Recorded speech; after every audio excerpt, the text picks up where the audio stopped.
আসসালামু আলাইকুম রহমতুল্লাহি ওবারাকাতুহু। প্রিয় দর্শক শ্রোতা, হাসতেছিলাম একটা নিউজ দেখে।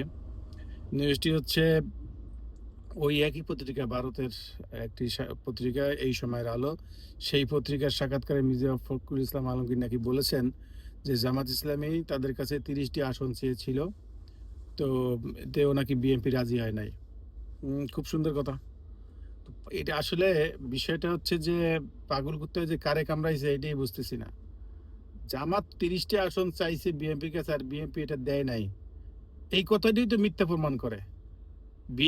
জামাত কি 30টা আসন পাওয়ার মতো দল?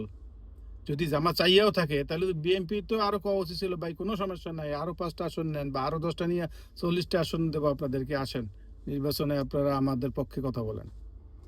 কিন্তু বাস্তবতা হলো এই ধরনের কোনো কথাই হয় না। আর যদি হইয়াও থাকে তাহলে মির্জা ফখরুল ইসলাম আলমগীর মিথ্যাচার করেছেন। কারণ ইতিমধ্যেই জামাতের পক্ষ থেকে প্রচার বিভাগের সেক্রেটারি অ্যাডভোকেট এহসান মাহবুব জুবায়ের উনি এই বক্তব্যের প্রতিবাদ করেছেন এবং বলছেন যে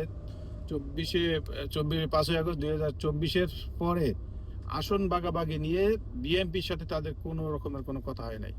তাইলে মিথ্যাচার করছে কে? হয় ভারতীয় পত্রিকা তিনি মিথ্যা বলছেন, অথবা মির্জা ফখরুল ইসলাম আলমগীর মিথ্যাচার করেছেন। দেখা যাক দর্শক এই বিষয়গুলি বাংলাদেশের মানুষ কিভাবে দেখেন।